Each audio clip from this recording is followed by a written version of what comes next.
I had been traveling for work when I checked into an old hotel on the edge of the city. The place looked like it had been standing for over 100 years, with its faded carpets, dim chandeliers, and long winding hallways.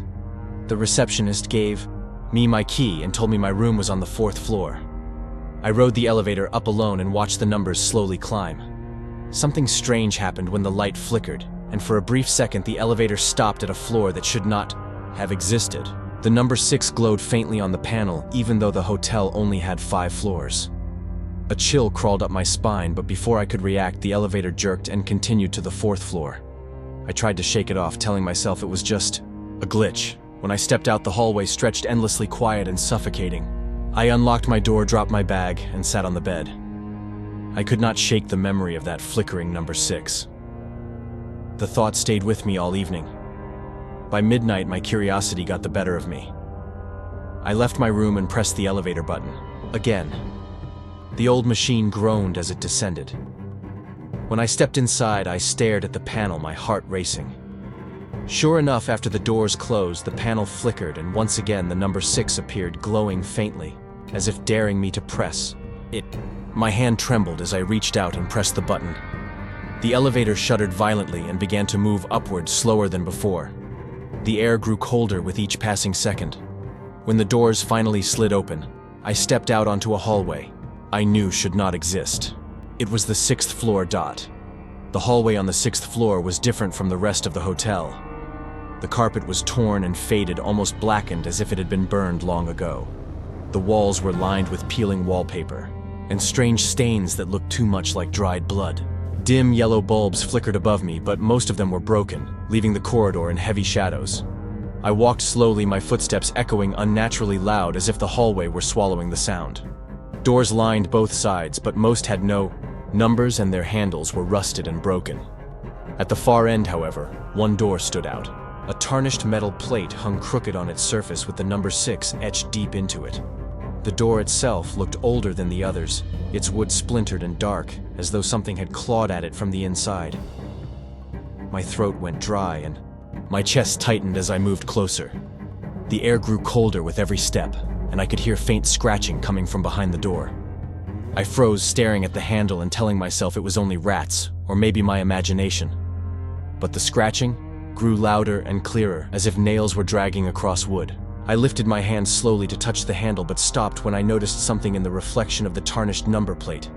It was my face, but it looked wrong, twisted and pale, with dark, hollow eyes staring back at me. I stumbled backward, my heart pounding in my chest. The reflection vanished in an instant, leaving only my trembling hand hovering inches from the cold, rusted handle of room 6.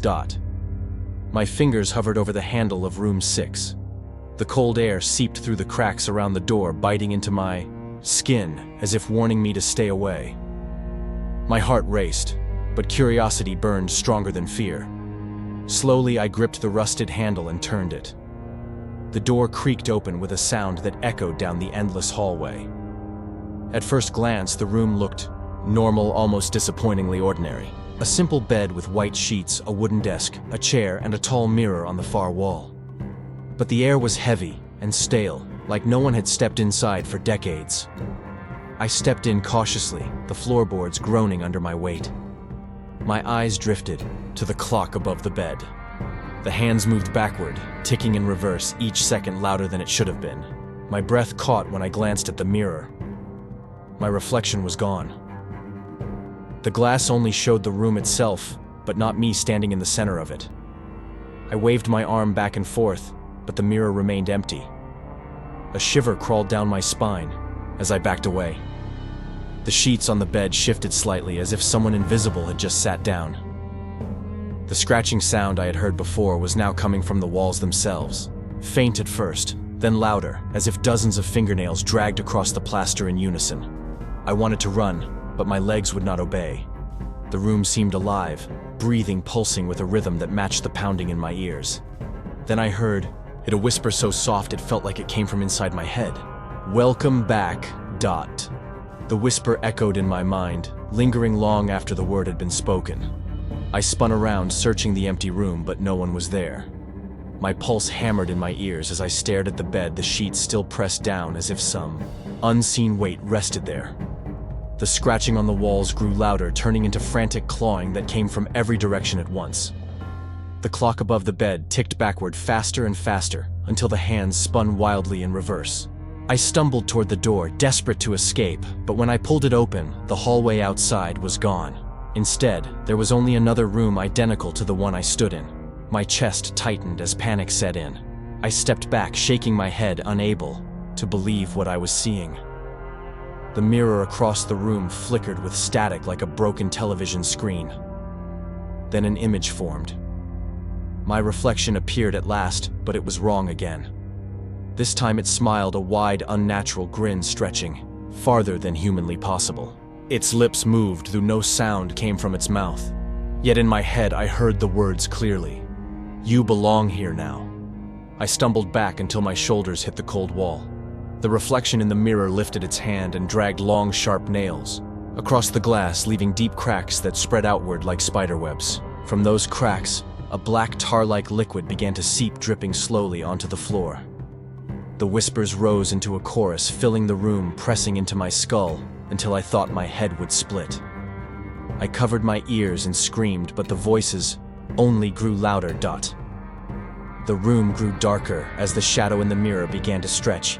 Its form swelled until it touched the ceiling, twisting like smoke caught in a storm. The backward ticking clock thundered in my ears, each second pounding like a heartbeat. I pressed myself flat against the door, my palms slick with sweat, but the handle refused to turn.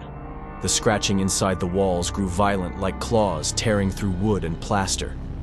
My eyes darted back to the bed where the sheets writhed, as though someone unseen was crawling beneath them. The shadow raised its head, and though it had no face, I felt its gaze pierce through me. My chest tightened until I could barely breathe. Then it spoke again, a low rasp curling through the room. "You already belong here." My legs gave out, and I sank to the floor, trembling. I told myself to close my eyes to block it out, but when I did, the whispers multiplied. Dozens of voices swarmed inside my head, chanting my name over and over. The room pulsed as if the walls themselves were alive, closing in around me. I forced my eyes open and saw something that nearly broke me. The mirror no longer showed the room at all. Instead, it reflected me standing in the hallway outside room 6, pounding on the door, begging to be let out. But I was still trapped inside, watching my own reflection scream for help that no one could hear. I stared at the mirror, unable to breathe, as my reflection outside clawed at the door in silent desperation. The whispers grew louder, overlapping until they became a deafening chorus. My vision blurred, and for a moment the room seemed to tilt, as though the floor itself was shifting under me. I staggered to my feet, clutching the wall for balance. The wallpaper peeled back in long strips, revealing black mold and deep cracks that oozed a dark liquid. My stomach churned at the sight, but I forced my eyes away only to see the chair by the desk move on its own. It scraped loudly across the floor and stopped directly in front of me, as if inviting me to sit. I shook my head, backing away, but the chair creaked and turned slowly until it faced the mirror. My pulse pounded in my ears as I realized the shadow was no longer inside the glass. It was standing behind the chair, waiting. I blinked once, and it was closer. Blinked again, and it was inches away from me. I pressed against the wall, my throat raw from screaming, but no sound escaped my lips. Then the lights flickered, and for a split second I saw dozens of pale faces staring from the walls, their mouths open in silent screams, their eyes wide and empty. The shadows around me stretched longer and darker, and the room whispered one final chilling truth. "You will never leave room 6. The air in the room turned so cold that every breath felt like shards of ice cutting through my lungs. My body trembled as the whispers sank deeper into my mind, no longer around me, but inside me, twisting my own thoughts until I could not tell which voice was mine. The pale faces in the walls began to move their lips, forming words I could not hear, yet I understood. They were begging me to take their place. The chair scraped forward again, and my legs buckled, forcing me to collapse into it as if the room itself demanded my obedience. The mirror loomed before me, now clearer than ever, and in it I saw not just the shadow, but dozens of others. Ghostly figures lined the room within the glass, their hollow eyes fixed on me. My reflection was gone, replaced by something pale and gaunt with dark circles under its eyes and a grin that did not belong to me. I tried to stand, but my body no longer responded. The clock above ticked backward faster and faster until its hands spun wildly. Time itself was unraveling. The door behind me rattled violently, as if someone on the other side was trying to break in, but I knew deep down it was not help. It was room 6, closing the trap dot. My body felt heavier with every second, as though invisible chains were wrapping tighter around my chest and limbs. The whispers stopped all at once, leaving a silence so sharp it rang in my ears. Slowly, the figures in the mirror leaned forward, their faces pressing against the glass as cracks spiderwebbed across its surface. My pale, grinning reflection stepped out of the mirror, as if the glass was water rippling around its frame. It moved like me, but smoother, slower, with eyes that gleamed unnaturally. I tried to scream, but no sound came out. The shadowy figure pointed at the chair, and my reflection forced me down into it. My muscles obeyed, even as my mind fought in panic. The walls throbbed in rhythm, with the clock now spinning so fast it blurred into nothing but a black circle. The door behind me burst open, yet there was no hallway, no escape, only darkness stretching endlessly. Out of the black void, dozens of hands reached forward, pale, bony fingers, grasping, clawing, pulling at my arms and shoulders. My reflection leaned, close, whispering in my own voice, "You are mine now." My vision dimmed, and the last thing I saw was the backward clock shattering into pieces, scattering like shards of broken time across the room. Dot. When I opened my eyes, I was no longer in the chair but standing in the hallway outside room 6. For a brief moment I felt relief, thinking I had escaped.